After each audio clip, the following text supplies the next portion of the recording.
AP వ్యాప్తంగా చెలరేగిపోతున్న దారుణాలకు సంబంధించి పూర్తి సమాచారాన్ని మా కరెస్పాండెంట్ అశోక్ని అడిగి తెలుసుకుందాం. అశోక్, చూస్తూ ఉన్న గత కూటమి ప్రభుత్వం అధికారంలోకి వచ్చిన రోజు నుంచి కూడా రాష్ట్ర వ్యాప్తంగా జరుగుతున్న దాడులు కానివ్వండి, హత్యలు కానివ్వండి, చాలా విపరీతమైన ధోరణి కనిపించింది. ఇదే నేపథ్యంలో రేపు ధర్నా చేయబోతున్నారు వైఎస్ఆర్సీపీ అధినేత వైఎస్ జగన్ ఢిల్లీలో. ఇది ఎట్లాంటి మూవ్గా చూడొచ్చు, ఏం చెప్తారు?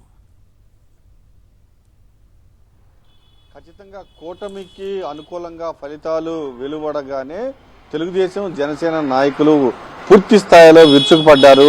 ఎప్పుడూ లేని విధంగా అరాచకాన్ని సృష్టించారు. ఉమ్మడి గుంటూరు జిల్లాలో అయితే ఒక్కసారిగా అంటే దాదాపు 10 గంటలకే 4వ తారీఖున 10 గంటలకే అరాచకం చేయడం ప్రారంభించారు. లక్ష్మీపురంలో ఒక లేడీస్ హాస్టల్ వార్డెన్పై దాడి చేశారు. అతను చేసిందల్లా ఏం లేదు. ఎన్నికల ప్రచార సమయంలో తెలుగుదేశం పార్టీ స్టిక్కరు గోడకి అతికిస్తానని తెలుగుదేశం నాయకులు చెప్పారు. అయితే ఇది అందరూ ఉండే అన్ని పార్టీలు ఉండే హాస్టల్ కాబట్టి మీరు అంటించవద్దు అని చెప్పడంతో ఆగ్రహించిన తెలుగుదేశం జనసేన నాయకులు ఫలితాలు వెలువడగానే ఆ ప్రకాష్ రెడ్డి లేడీస్ హాస్టల్ ప్రకాష్ రెడ్డి పై దాడి చేశారు. లోపల ఉన్న ప్రకాష్ రెడ్డిని బయటికి చొక్కా పట్టుకుని ఈడ్చుకు వచ్చి మోకాళ్ళ దండ వేయించి కాళ్ళు పట్టించుకున్నారు. అంతేకాదు ఆ కాళ్ళు పట్టించుకునే వ్యవహారాన్ని కూడా వీడియో తీసి పైశాచిక ఆనందం పొందారు. అంతేకాదు దాంతోపాటుగా మంగళగిరి నియోజకవర్గంలో చాలా యాక్టివ్గా ఉంటారు పాలేటి కృష్ణవేణి దంపతులు. పాలేటి కృష్ణవేణి ఆమె భర్త రాజకుమార్ కూడా చాలా యాక్టివ్గా ఉంటారు. వాళ్ళు సెలవులకి చిలకలూరుపేట బొప్పిడి వెళ్ళారు. కానీ బాగా యాక్టివ్గా వైఎస్ఆర్ కాంగ్రెస్ పార్టీలో ఉండటంతో లోకేష్ ప్రధాన అనుచరుడు జవ్వాది కిరణ్ కుమార్ బొప్పుడు వెళ్ళి వాళ్ళ ఇంటిపైన దాడి చేసి పాలేటి కృష్ణవేణి భర్త రాజకుమార్ని కిడ్నాప్ చేసి తీసుకువెళ్ళిపోయాడు. తీసుకువెళ్ళిపోయిన అరగంటకి ఒక వీడియో విడుదల చేశారు. ఆ వీడియోలో పూర్తి స్థాయిలో రాజకుమారి పైన దాడి చేశారు. దాడి చేయడంతో పాటు రాజకుమార్ని అర్ధనగ్నంగా మోకాళ్ళ దండ వేయించి లోకేష్ ఫ్లెక్సీ పెట్టి లోకేష్ క్షమాపణ చెప్పిస్తూ అలానే కాళ్ళు పట్టించుకుంటూ ఆ వీడియో కూడా విడుదల చేయడం జరిగింది. ఇలాంటి అత్యంత దారుణమైన వీడియోలను కూడా రిలీజ్ చేయడం జరిగింది. అంతేకాదు పూర్తి స్థాయిలో రేపల్లి నియోజకవర్గంలో అయితే వైఎస్ఆర్ కాంగ్రెస్ పార్టీ కార్యకర్త ఇంటిని ప్రకటనలతో కూల్చివేశారు. దాంతోపాటుగా తెనాలిలో కాళిదాసు వెంకట సత్యనారాయణ అనే వైఎస్ఆర్ కాంగ్రెస్ పార్టీ కార్యకర్తపై నడి రోడ్డు మీద కత్తులతో దాడి చేశారు. అయితే చుట్టుపక్కల వాళ్ళు అలర్ట్ కావడంతో టీడీపీ నాయకులు అక్కడి నుంచి పారిపోవడం జరిగింది.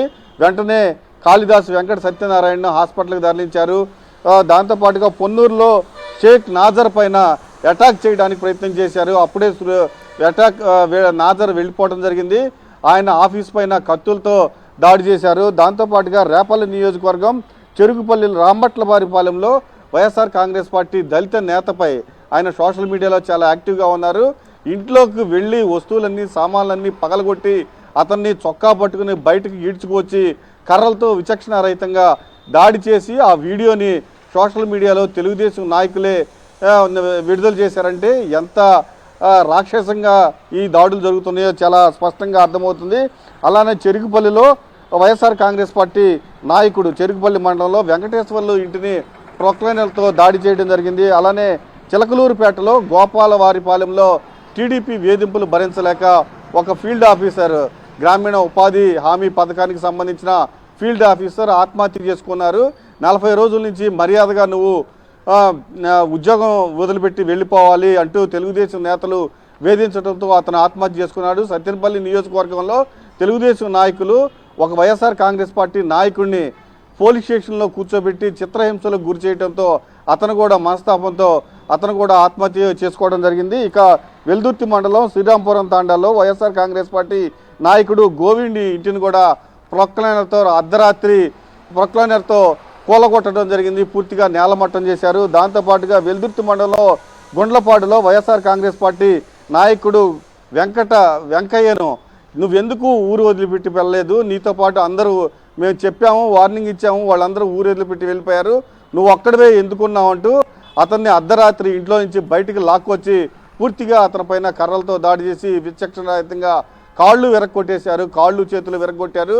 ఇక వినుకొండలో అయితే వైఎస్ఆర్ కాంగ్రెస్ పార్టీ నాయకుడు రషీద్ను అందరూ చూస్తుండగానే వందలాది మంది పోలీసులు ఉన్నారు, వందలాది మంది ప్రజలు ఉన్నారు. చెక్ పోస్ట్ సెంటర్లో ఒక్కసారిగా తెలుగుదేశం నాయకుడు జిలాని కత్తులతో దాడి చేసి విచక్షణ రహితంగా అతన్ని చంపేయడం జరిగింది. పూర్తిగా ముందు అతని 2 చేతులు నరికేశారు, తర్వాత తలపాగంలో అతని పైన దాడి చేయడం జరిగింది. ఇలా దాడులు కొనసాగుతూనే ఉన్నాయి. పూర్తిగా ఇప్పటికే వందలాది మంది పైన దాడి చేశారు. దీంతో పాటుగా వైఎస్ఆర్ కాంగ్రెస్ పార్టీ కార్యకర్తల పైన అక్రమ కేసులు కూడా బనాయిస్తూ ఉన్నారు. పూర్తిగా తెలుగుదేశం జనసేన నేతలు హింసరచన అయితే కొనసాగిస్తూ ఉన్నారు. అనుశ్రీ.